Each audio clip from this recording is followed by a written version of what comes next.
공화당 조원진 대표님 오늘 또 반갑습니다. 예, 잘 지내시죠?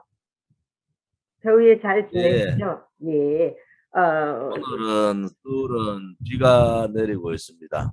네, 여기도 그냥 오늘 그 백악관에서 그 저기 미국의 상하원들 국회의원을 다 모셔다 놓고 바이든이 지금 사우스론에서 파티 피크닉을 하고 있어요. 그래 맞고 지금 피크닉은 이제 끝나는 중인데, 자, 이제 예, 여러 가지로 이제 이슈가 많는데 우선 그 우크라이나 사투로 인해서 지금 에너지 안보, 에너지 전쟁을 하고 있는 것 같아요. 이제 러시아 푸틴이 이미 그 가스관을 독일에 하고 연결하는 노르트 스트림이라는 가스관을 지금 가동을 중단시켰지 않습니까? 이것으로 인해서 지금 온 세계가 지금 아주 그냥 긴장하고 있고, 이것을 위해서 또 이제 바이든 대통령이 내일 중동을 갑니다.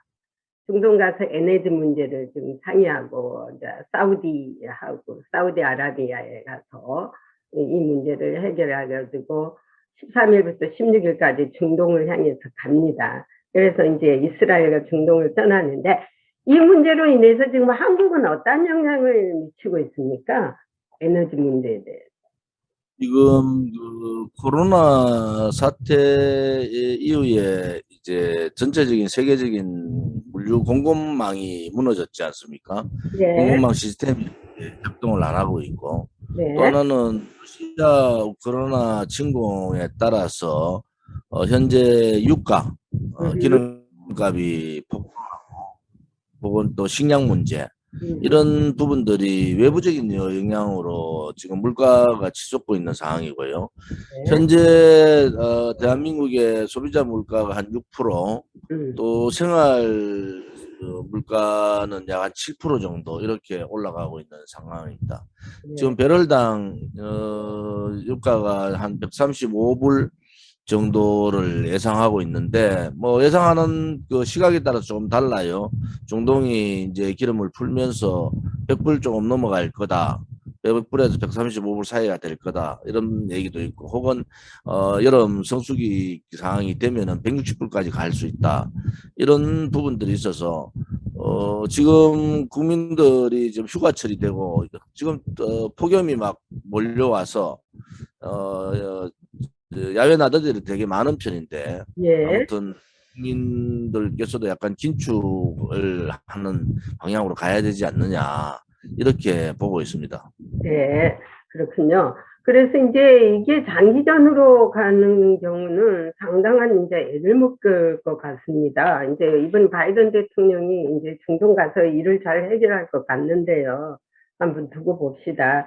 자, 그리고 이제 국내 정치에 대해서 한번 좀 여쭤보겠는데요. 요즘 그 이준석인가 뭐 그 국민의힘 것도 또 민주당의 무슨 또 젊은 여자아이 하나 있던데 그런 우리나라의 그 정치가 별로 세련되지 못했다고 저는 생각합니다. 왜냐면은 왜 모두 스크린에 이런 어린애들이 나와가지고 지금 판을 치고 있고, 이 청년들이, 물론 청년의 피가 중요하죠. 근데 이 청년들이 세련되지 못해요. 그리고 정치를 너무 만만하게 보고 있는 것 같아요. 정치라는 것은 지금 고참들이 얼마나 많습니까? 고참들의 어드바이스도 드려야 하는데 자기들의 생각에 아주 정치가 아주 우습게 여기는 것 같아요. 이에 대해서 어떻게 생각하십니까? 지금 아무튼 뭐 국민의힘의 이준석 사태 지금 당원권 정지 6개월 상황이 돼 있고, 그래서 뭐 다른 상황보다는 이준석 개인적인 어떤 비리 문제 이런 거에 따른 징계가 돼가 있고, 더불어민주당의 박지원 전 비대위원장은 아무튼 당대표 선거 출마를 선언했는데 그 당원 입당 기간, 우리 당으로 따지면 이제 예를 들어 전당대회 나가려면 3개월 전에 입당을 해야 된다. 네, 이런 게 있어요. 그런데 네, 이제 더불어민주당 6개월 전 그 규정에 맞지 않는다 해서 자격이 없다고 이렇게 이제 결론을 내리고 우상호 비대위원장이 아무튼 출마 자체를 막아버렸잖아요. 그것은 좀 맞지 않는 것 같고요. 단지 이제 출마할 수 있는 자격 요건을 바꿀 거냐 말 거냐의 문제는 굉장히 예민하다. 왜냐하면은 그게 한 사람의 문제가 아니고 지금 그 상대 양 진영에서 이재명 대 반이재명 진영에서 입장이 첨예하게 갈려 있기 때문에 그런 부분에 있어서는 굉장히 고민들을 할 거다 이렇게 보고 있고요. 하나는 이제 기존 정치권들, 기득권 정치권들 혹은 과거 정치권들, 과거에 매여 있는 그러한 구섭에 매여 있는 정치권들에 대한 청년들의 목소리를 내는 것은 옳다고 봐요. 단지 하나 그것이 본인들이 다 옳고 남은 다 틀리다 이런 양비론 쪽으로 가면 안 된다네. 양분론 쪽으로 서로가 이해하고 또 정당 정치라는 것은 일반 사회생활하고는 좀 다른 겁니다. 그래서 네. 정당 정치의 그 형태가 당내에서 모든 문제를 해결하는 방향으로 이렇게 가는데 이제 아무튼 이준석 사태나 박지원 사태 뭐 우리 당도 좀 시끄러운 것 같은데 뭐 그런 부분에 있어서는 뭐 들을 얘기는 좀 듣자. 단지 하나 정당이라는 것은 하나로 정해지면 하나로 가지고 그 가치를 따라가지만은 다양한 목소리들은 필요하다 이렇게 보는 거죠. 그 다양한 목소리가 나올 때 그런 다양한 목소리에 대한 반응, 그것도 그 방법, 목소리를 내는 방법 이런 부분에 있어서는 좀 의견들이 있는 것 같아요. 단지 지금은 국민의힘의 윤석열 정부 들어와서 실질적으로 국가 운영을 초보 운영을 하고 있다. 윤석열 대통령은 뭐 아무튼 이래저래 방법을 찾아서 여러 가지를 시도하고 있지만은 시도하는 것이 준비된 시도가 아니고 즉흥적인 시도가 많다는 거. 또 윤핵관들이 다음 공천 문제가 걸려 있는 지금의 이 상황에서 당권을 장악해야 되겠다는 그러한 부분. 뭐 저는 윤핵관의 행태가 옳지 않다고 보는 사람인데 특히 장제원 의원이나 그 권선동 원내대표나 지금까지 정치 행태를 보면은 뭐 정의롭지 않은 경우가 많았어요. 왜 윤석열 대통령이 다음 대통령 출마하는 것도 아니지 않습니까? 그렇죠. 그러면은 당에서 지원을 하고 당에서 윤석열 정부가 잘 되도록 해야 되는 것은 당연한 건데 자기들의 권력 노름에 현 윤석열 정부를 이용하고 있다. 저는 그런 부분에 있어서는 윤석열 대통령이 빨리 그 부분을 깨닫고 소위 말하는 윤핵관 윤석열 정부와 윤석열 대통령과 가깝다고 하는 윤핵관들이 앞장서서 정치의 전면에 나오면은 결국 윤석열 대통령한테 모든 책임이 전가된다. 그래서 윤핵관과의 어느 정도의 정리도 좀 필요하겠다. 이런 생각을 갖고 있습니다. 글쎄 말이에요. 국내 정치가 좀 시끄럽지 않아야 될 건데 해외에서 볼 때도 참 안타깝네요. 그래서 이제 물론 당의 문제이기 때문에 내정 간섭일 수도 있지만은 또 이게 잘 돼야 여당으로서 잘 돼야만이 또 국가도 안정이 될 거 아닙니까? 그다음에 지금 윤석열 정부가 그냥 대통령이 된 상황이 아니지 않습니까? 문재인 좌파 독재 정권, 특히 종북 세력들의 지친 국민들이 그러한 내로남불 정권에 지친 국민들이 정권 교체를 시켜준 거 아닙니까? 그렇죠. 뭐 윤석열 대통령이 뭘 잘해서 한 그런 게 아니지 않습니까? 국민들의 정권 교체 열망이라는 것은 문재인 좌파 독재 정권의 악법 악행 학습을 없애라는 거잖아요. 그런데 지금 어정쩡한 상황으로 관계 설정을 잘 못하고 있다. 지금 윤석열 대통령이 할 수 있는 것은 실질적인 개혁 과제, 국민들이 말하는 국정과제를 통한 개혁 프로그램을 가지고 그 프로세스를 의해서 나가라는 거예요. 그런데 그렇지 못하고 보여주기 식으로 한다는 것은 맞지 않다. 국정과제, 100대 국정과제를 인수해서 만들 때 그때부터 확고부동하게 윤석열 정부는 무엇이 다르고 또 문재인 좌파 독재 정권의 잘못된 그 정체성을 흔든 자유민주 체제를 침탈하고 자유시장 경제를 침탈한 또 자유도 통일에 대한 부분들을 다 상쇄시켜버린 이러한 부분을 바꾸라는 거 아닙니까 국민들은. 그런데 그것을 하지 못하고 어정쩡하게 지금 가고 있다. 거기에다가 지금 이제 고유가, 고물가, 식량의 그 부족 사태, 이런 여러 가지 사태들이 겹쳐서 경제난까지 겹친 거 아닙니까? 네네. 지금은 또 제3의 팬데믹이 있다. 뭐 이렇게 경고하고 있기 때문에 이러한 부분들을 어떻게 잘 수습하고 풀어나갈지, 도대체 윤석열 정부의 컨트롤 타워가 있는 건지, 그냥 경제학자 출신들, 경제인 출신들, 예를 들어서 경제기업원 출신들, 이 사람들 얘기를 들어가지고 하는 것은 아니다. 물론 전문가들의 얘기를 듣고 그 사람들의 행정부 이제 장관들의 혹은 총리의 의견을 듣지만은, 중요한 것은 대통령의 국민에 대한 인식을 바꾸지 않으면은 지지율은 계속 더 떨어질 가능성이 있다, 이래 보는 겁니다. 그러니까 대통령 혼자 하는 게 아니라 대통령이 무능해도 주변 인재를 잘 쓰면은 이게 제대로 굴러가거든요.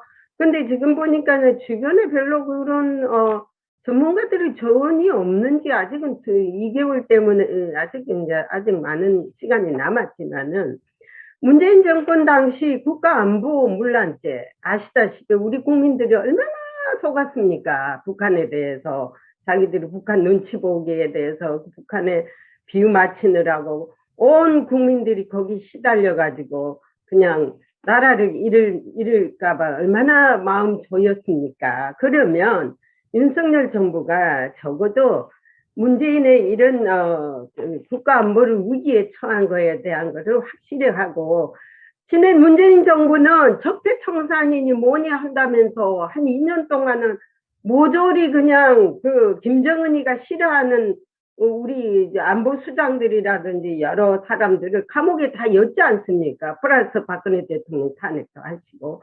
저지간 볼 때마다 하여튼 김정은이가 명령하는 사람마다 다 집어연 것 같아요. 그 당시 보면은. 자, 그러면 지금 그것이 잘못됐다면은 윤석열 정부가 이거를 분명히 짚고 넘어가야 됩니다. 그러므로서 한미동맹도 얼마나 많은 갭이 있었지 않습니까? 지금 회복 단계에 있지만은. 자, 그래서 윤석열 정부가 이런 것들부터 먼저 해결해 나가야 됩니다. 박근혜 대통령이 억울하게 왜 뇌물을 먹었다고 집어넣는가 하고, 국가 안보를 위기에다가 처해가지고, 아니 국가 안보가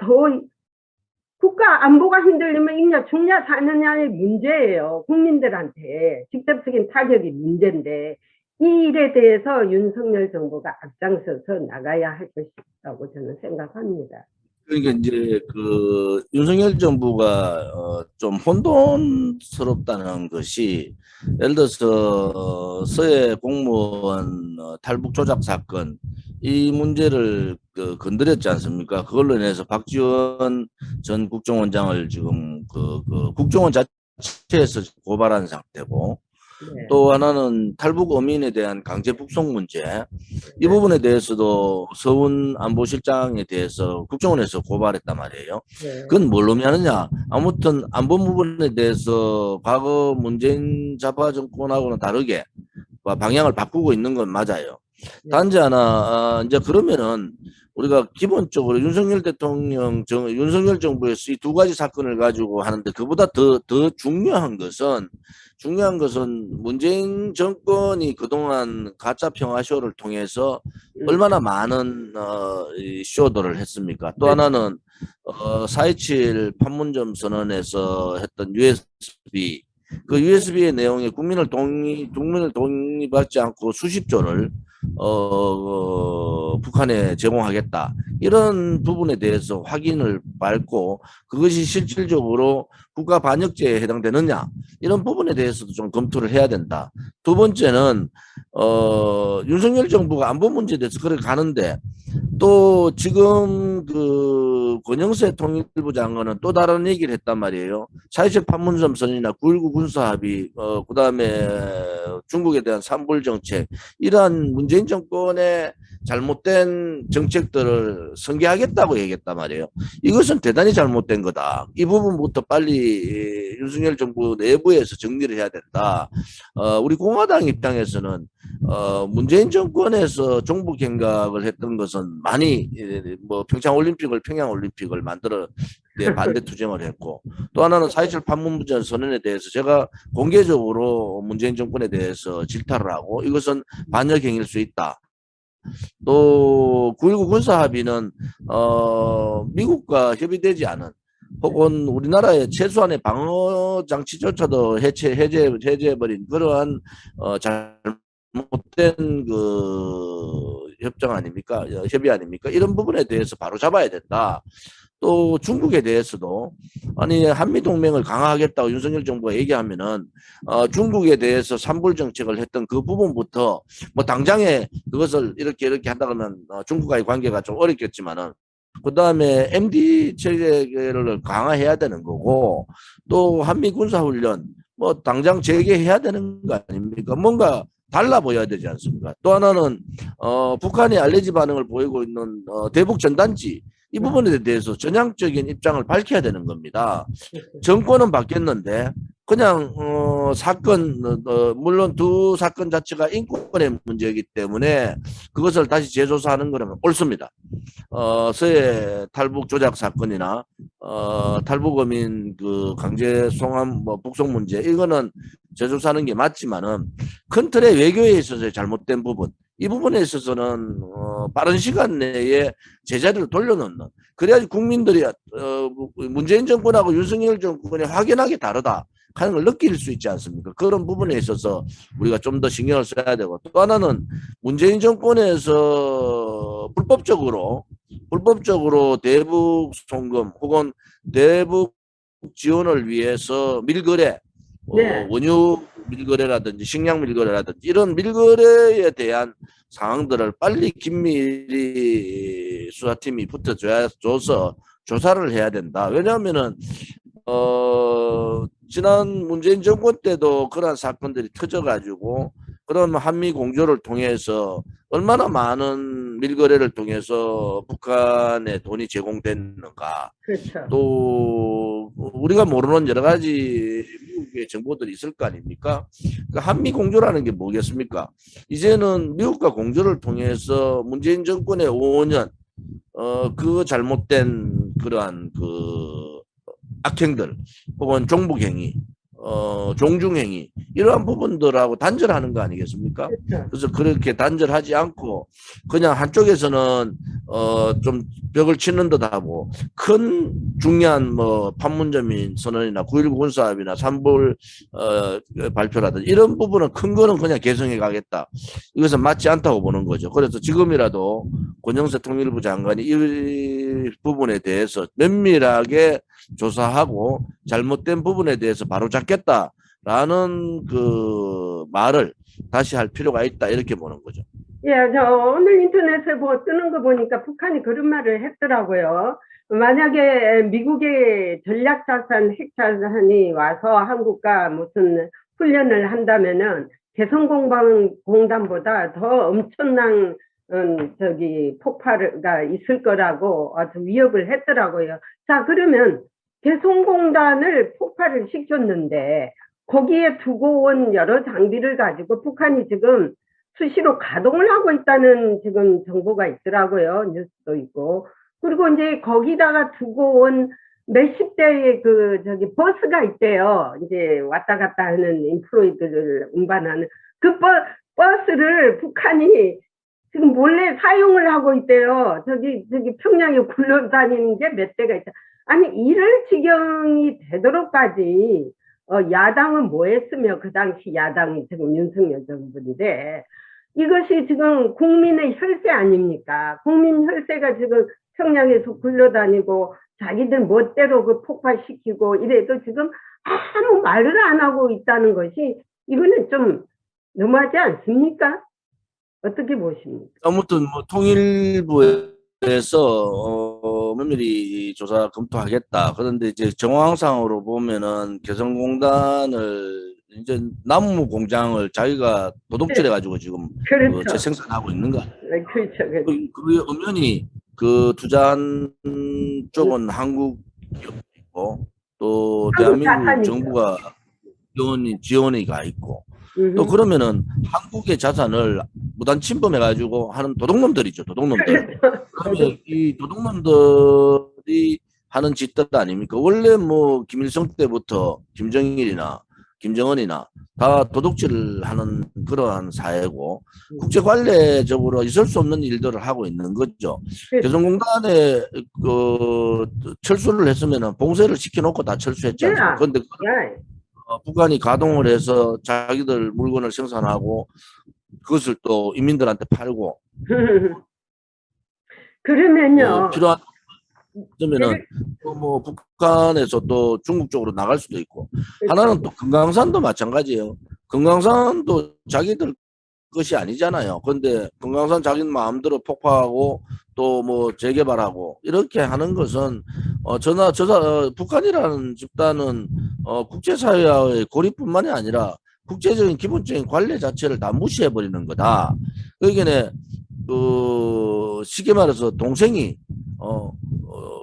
형 집에 들어가 가지고 형 물건을 그냥 가지고 자기 마음대로 뭐 또 통장도 자기가 쓰고 돈도 자기가 쓰고 뭐 자기가 마음대로 그냥 사는 거 뭐 그거는 형제지간에 그럴 수 있지만 이게 북한이 하는 행위는 아니 그 생명의 위협을 느껴서 탈출한 그 기업인들 그런 기업인들 또 박왕자 피격 사건 박왕자씨 피격 사건 때문에 철수했던 금강산 그 문제 이런 부분들을 지금 마음대로 하잖아요. 그러니까 누가 북한에다가 앞으로 투자를 하겠습니까? 투자에 대한 국제적인 그 기본적인 관례나 협정 자체를 무시해버리는 북한이 더욱더 고립의 상황으로 가고 국제적으로 보면 웃음거리인 거죠. 그리고 이제 그 차관도 엄청 좋더라고요, 북한에. 아니, 공산당한테 뭔 놈의 차관을 줍니까? 그거 고양이한테 생선 맡겨놓은 거하고 똑같이 안 그리고 받아내리라고 믿습니까? 북한의 손에 딱 들어가면요, 절대 안 나옵니다. 얘들이 어떤 애들인데요. 그리고 북한이나 러시아한테 그런 차관들을 줘서 아니 북한에 차관을 줬다는 것은 말이 안 되는 게 좌파들이 생각이 잘못된 거죠. 그렇죠. 그래서 문재인이가 저질러놓은 북한에 대한 여러 가지 그 정책을 이제 우리 윤석열 정부가 빨리 설거지를 해야 될 것입니다. 말끔하게. 그렇지 않으면은 아직도 아주 많은 시간이 남았는데 상당히 우파 국민들한테 상당히 질타를 받을 것입니다. 왜냐면은 이런 모든 것들을 이렇게 완벽하게 해놓지 않으면은 저 인간들이 자기들이 다 옳다고 생각하거든요. 자기들이 했던 거는 다 옳고 지금 윤석열 정부가 지금 하나하나 해나가려 하는 것도 권력 사유화라 그러잖아요. 문재인은 권력 사유화를 꽃배기로 했지 않습니까? 조국이도 싫어하는데 지멋대로 갖다 앉히고 청와대에 전부 뿔구스름한 사람들 다 갖다 앉혀놨지 않습니까? 제대로 된 색깔이 있었어요? 청와대에? 제가 볼 때 청와대가 온통 단풍으로 물들었던 것 같아, 그 당시에. 아직도 그 세력들이 윤석열 정부의 용산 대통령실에도 아직도 그 세력들이 남아 있다는 거고 각 부처뿐만이 아니라 각 군에도 아직도 그 세력들이 자리를 잡고 있다는 거 아닙니까? 윤석열 정부가 국민의 지지에 관심이 없다고 얘기할 것이 아니라 국민의 지지를 얻어야지 이 잘못된 문재인 정권의 악법, 악행, 악습을 뜯어 고칠 수가 있고요. 동력이 있어야지 개혁도 하고 혁신도 하는 겁니다. 문제는 국민의 지지를 얻지 못하고 동력이 떨어지면은 개혁 작업이 힘들어지는 거예요. 개혁 작업 중에 제일 첫 번째가 박근혜 대통령의 잘못된 부분 명예회복을 하도록 노력하겠다 했으면은 가시적으로 해야 되는 거고 또 박근혜 대통령 정부에서 억울하게 그 정치적인 그 보복을 당한 그런 재판에 대해서는 빨리 윤석열 정부가 마무리를 지어야 되는 거다. 그렇죠. 또 재판이 지금 아직도 뭐 조윤선 장관 같은 경우는 재판도 안 끝난 상태고 이런 부분에 있어서는 빨리 윤석열 정부가 박근혜 정부의 정치 보복 당한 사람들의 명예회복, 또 복권, 사면 이런 부분들을 이루는 것이 전 정권하고의 문재인 정권하고 차별화 아닙니까? 맞습니다. 당연히 지금 정치 보복을 당했다는 것은 온 국민이 다 알고 있고 그분들이 뇌물을 먹지 않고 또 죄를 지은 것이 없다는 걸 국민들이 다 아는데 이러한 부분에 대해서 선조치를 해야 된다. 근데 이러한 그 과거 정권과의 차별화 단절화죠. 지금은 그 정권 문재인 정권하고 차별화의 문제가 아니고 단절화가 필요하다. 그렇죠. 그 단절화에 필요한 여러 가지 해야 될 일들을 미루지 말고 빨리 해야 되는데 지금 지지율이 뭐 30% 중반대로 떨어져 보니까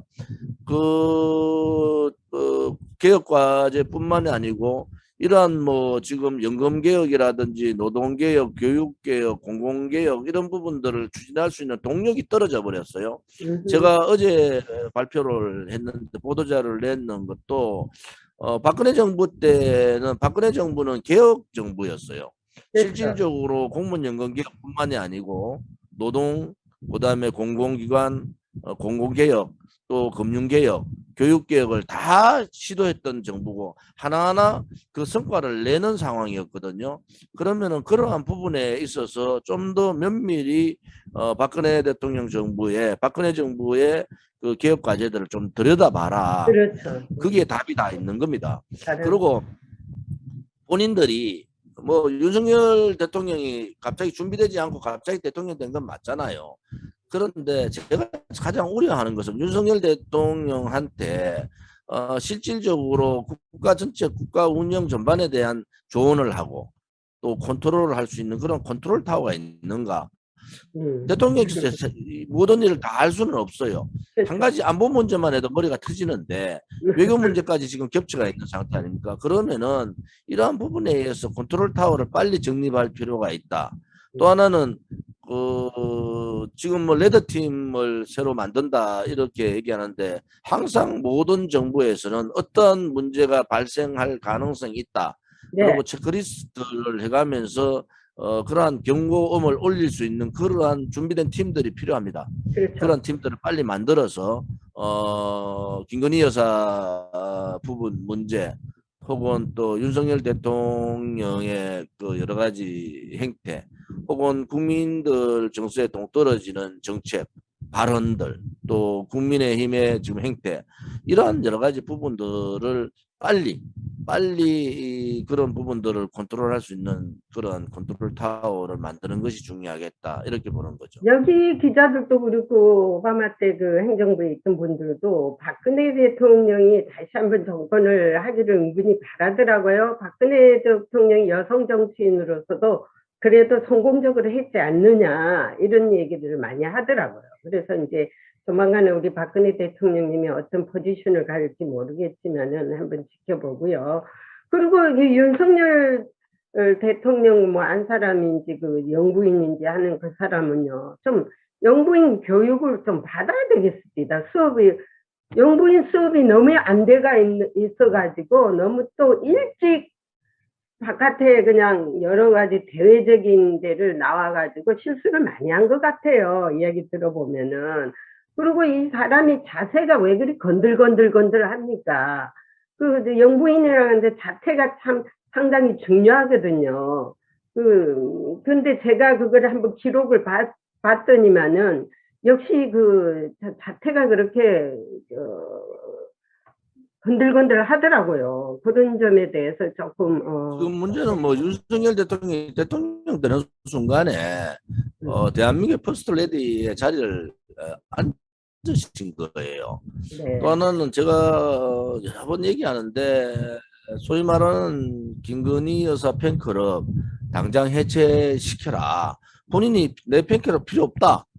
그다음에 내하고 팬클럽 회장 전혀 연관도 없다. 그런데 이제 거기서부터 문제가 발생하는 겁니다. 네. 또 하나는 민정 그 수석실이 빨리 정리를 해서 이 소위 친인척 관련 뭐 대통령이나 그 김건희 여사에 관련된 친인척 관리를 빨리 들어가지 않으면 여기서부터 문제가 발생하면은 치명적인 국민 정서에 그렇죠. 동떨어지는 상황이 온다. 그러면 이제 지금도 어려운 상황에서 그런 문제까지 발생한다 그러면은 굉장히 회복 불능의 상황이 올 수가 있다. 그래서 뭐 제2부속실을 만든다 안 만든 저는 뭐 제2부속실 만든다 만드는 게 그렇게 문제입니까? 야당도 만들어라 하면은 내가 해보니까 제2부속실이 필요합니다. 한마디 하고 제2부속실 만드는 거죠. 그래서 저희 김건희 여사의 무슨 일정 부분뿐만이 아니고 또 대외 접촉했을 때 여러 가지 그 국가에 대한 위신 또 행보 이런 부분에 대해서 컨트롤을 해야 됩니다. 그렇죠. 컨트롤하지 않고 내가 그냥 뭐 그냥 국민들이 나를 알아주겠지 이런 부분하고는 전혀 다른 거고요. 이 대통령의 일거수일투족이나 또 김건희 여사 일거수일투족은 국민들한테 대단히 예민하게 다가오기 때문에 이런 부분들은 준비된 그러한 행동들이 좀 필요하다. 자, 이제 라스트 5분이 한 3, 4분이 남았는데요. 마지막으로 아베 시간 빨리 가네. 네, 시간이 엄청 빨리 가는데 벌써 35분을 했어요. 아베 전 총리가 지금 저격을 당했지 않습니까? 이게 우파, 우리로 말하면 우익 수장인데, 일본에. 이 양반이 사망함으로써 한일 관계가 지금 어떻게 돌아갈 것 같습니까? 박근혜 정부 때 아베 총리하고 굉장히 여러 가지 문제 때는 그 과거사 부분에 있어서는 부딪히고 박근혜 대통령도 굉장히 강하게 한 부분도 있었지만은 기본적인 지소미아 체결이라든지 여러 가지 부분에 있어서는 굉장히 좋은 여러 가지 양국 간의 상황들이 있었다 이래 보는 거죠. 지금 우리가 우려하는 것은 아베 전 총리에 대한 테러, 소위 말하는 비격 저격 사건은 국제적으로 굉장히 두려움을 줄 겁니다. 윤석열 대통령도 사실은 굉장히 조심을 해야 되고 저도 사실은 여러 가지 저를 아끼는 분들은 굉장히 신변 보호에 대한 부분들을 좀 조심해야 된다 이런 얘기를 하지만은 이번에는 뭐 종교 문제, 가족 문제 때문에 이렇게 테러를 가했다지만 뭐 박근혜 대통령도 카터칼 테러를 당했지 않습니까? 그래서 이러한 모방 범죄도 일어날 가능성이 대단히 있다 이래 보는데요. 대한민국의 국민들 생각은 지금 아베 총리가 사망을 하고 그 다음에 참의원 선거에서 166석의 소위 그 개헌선인데 176석까지 소위 자민당을 비롯한 공명당 개헌을 요구하는 4개 정당의 의석이 176석까지 갔단 말이에요. 네. 그러면은 기시다 총리는 아베의 유훈 소위 말하는 평화 헌법에 대한 개헌을 하겠다. 이렇게 선언을 했단 말이에요. 평화헌법이 75년과 일본의 헌법이 한 번도 바뀐 적이 없는데 아베 유운을 받들어서 평화헌법을 개정하겠다. 이렇게 말하는 것은 대단히 위험한 발상이다. 평화헌법의 개정의 핵심은 군사강국으로 가겠다는 거고 또 자위대의 상황들을 실질적인 군으로서의 역할을 가져가겠다는 거 아닙니까? 또 하나는 지금 북한이 미사일을 쏴대고 러시아 우크라이나 전쟁 상황에서 일본이 굉장히 두려움을 느끼고 있는 것 같아요. 물론 그러한 국제적인 여러 가지 상황들에 일본의 두려움은 이해를 하지만은 단지 하나 그거를 계기로 또 아베 사망을 계기로 참의원 선거의 압승을 계기로 일본 헌법을 평화헌법을 뒤집어 가지고 다시 전범 국가인 일본이 군사 대국으로 간다는 것은 동북아시아 특히 한반도 대한민국에 굉장히 위협적이다. 만약에 일본이 지금의 평화협정을 개정을 해서 군사강국으로 간다 그러면은 우리가 침략을 당했던 대한민국으로서 또 하나는 일본의 여러 가지 국제적인 행태를 봐서 강력하게 저항을 해야 된다. 기시다 정부의 일본 정부에다가 저도 부탁을 하고 싶은 것은 국제적인 관계에서 우리가 직시해야 될 것은 일본의 군사 대국화가 아니고 실질적인 과거에 대한 진정된 사과와 아울러 현재 미래의 희망을 가져가는 양국 간의 관계를 만들어가는 거다. 그런데 그렇지 않고 이번 아베 총리의 사망을 계기로 헌법 개정을 통하고 평화헌법을 바꾸어서 군사 대국화로 가는 그러한 상황이 된다면은 한일 관계는 더욱더 냉각 상태로 갈 가능성이 있다. 이래 보는 거죠. I see. 이번 아베의 총격 사건으로 그 스큐리티 문제, 경호 문제가 굉장히 미국에도 많이 떠오르고 있는데요. 아베가 이번에 총격을 피할 수도 있었다는 거예요. 그런데 그 스큐리티가 완전히 뒤에가 비었더라고요. 그렇기 때문에 우리 VIP들이 앞으로 상당한 경호 문제에 신경을 써야 되겠더라고요.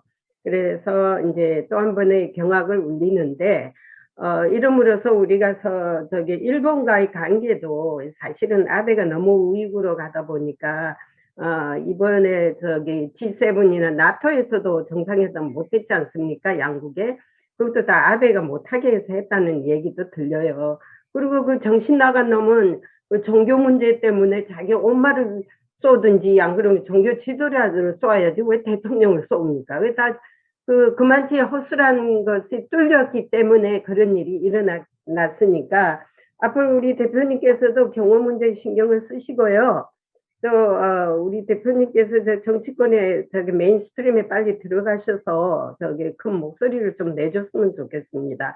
이런 인재를 그런 계기가 될 겁니다. 제가 한번 미국을 지금 방문하겠다고 우리 제니 기자하고 한번 얘기를 했는데 아무튼 그 상황들을 좀 잘 검토하셔서 예. 미국 쪽 방문을 해서 지금의 윤석열 정부가 생각하는 부분 이런 부분에 대해서 또 문재인 정권이 아직도 그 뿌리가 강하게 지금 정치권이나 일반 공무원사에 있단 말이에요. 또는 대북 부분에 대한 여러 가지 얘기를 나눌 수 있는 계기가 있기를 바랍니다. 예, 감사합니다. 오늘 여기까지요. 딱 시간이 됐네요. 오늘 여기까지 하시고요. 하여튼 건강하시고요. 또 뵙겠습니다. 예, 안녕히 계십시오. 감사합니다. 예, 바이.